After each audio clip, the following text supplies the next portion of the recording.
Hello YouTube, today I'd like to talk to you about something that I've realised more recently, to be honest.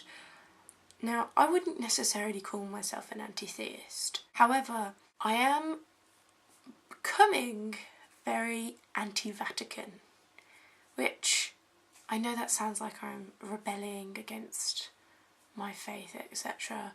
But there is a lot of reason behind my decision. Reason one. Heading back to the time of Joseph Ratzinger, the ex-pope hid child sex abuse.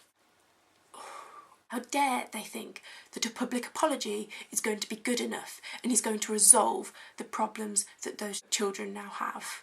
How dare they do it in the first place? At what point does the protection of a priest become more important than the livelihood of a child? I don't care if Ratzinger has retired now. A public apology in a retirement does not undo what they did to those children. And what really annoyed me, not so long ago actually, is I was in philosophy class and I brought this up in a debate about religion and morality. And they completely denied it happened. They said, oh, it's just the atheists jumping on the atheist bandwagon trying to make the Catholic Church look bad. That is an insult to the children that were affected. How dare you say this is just an atheist attempt? It is not right to overlook what those priests did to those children. It is not right for the Pope to overlook it, and it's not right for the people of the Catholic Church to overlook it either. And I don't see why a public apology is considered good enough when, if a corporate company did the same thing, then it is most likely to be closed down. At the moment, justice is completely non-existent. Point 2.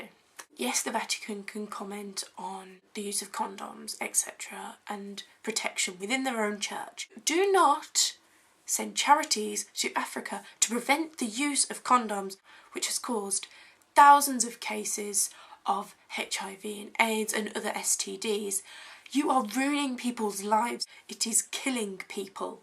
Christopher Hitchens said something on the topic, and yes, this is paraphrased. He said, hundreds of thousands of people with HIV and AIDS is bad, but not as bad as condoms. Thirdly, what right have they got to say homosexuals, yes, they can be in a relationship, but they cannot have sex? How dare you tell those people that they are going to hell just because of how they are born? It is not a decision. Those people cannot help how they are feeling. Leave them alone. I know many liberal Catholics. I don't understand how they can remain in the church when the church is preaching things like this. It is so discriminative and it is prejudice by saying that they cannot do something or that heterosexual people can. Fourth reason. I don't care how cute the new Pope is. Every time the new Pope gets mentioned in my school, everyone goes, oh, look how cute he is, etc. Yes, he sounds like he's more willing to change. I will believe that when the changes are made. To me, it sounds like he's trying to say he's more willing to change just because of what happened with Ratzinger, personally. Some changes are made, then I will accept that he's more up for change. Yes, he's made some speeches about change, about atheists not going to hell. Obviously that doesn't really affect us, we don't believe in hell anyway. But in a sense, it did show progress and it did show a wider sense of acceptance. The Vatican then renounced what he said and said, oh no, that's not true, atheists still go to hell. Which is completely immoral anyway, but I'll get onto that in another video. As a humanist, and yes, I've made another video about this, is the fact that the people within the Vatican are living in luxury and saying, oh yes, let's help these starving people. I know a lot of things within the Vatican are donated, but Christianity constantly preaches about how material possessions aren't as important as a human life. That still seems like a complete contradiction to me. To be honest, I don't care whether they were donated. That person's life is more important than the gold cross and the big gold throne. I'd also just like to make the point that women aren't as equal as men. They say, oh, they're equal, but in different ways. No, you are not giving them the same amount of power in different ways at all. you allow them to be nuns, which aren't as high as priests, and then there are many levels above priest. Even in some cases, women can't be altar servers in some masses.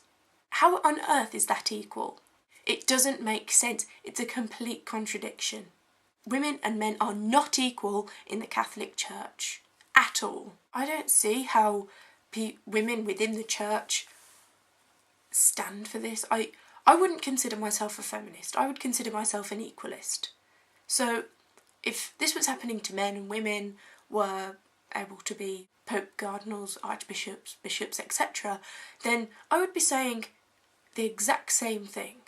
It is disgusting that you are saying that these women aren't as good as these men. And I don't see how feminists are in the Catholic Church. I don't see how they make that connection, because the Vatican especially professes such a sexist message. Richard Dawkins commented on this in a speech. Thank you for watching this video. This is probably one of my more controversial videos that I've done. Thank you for watching. Bye.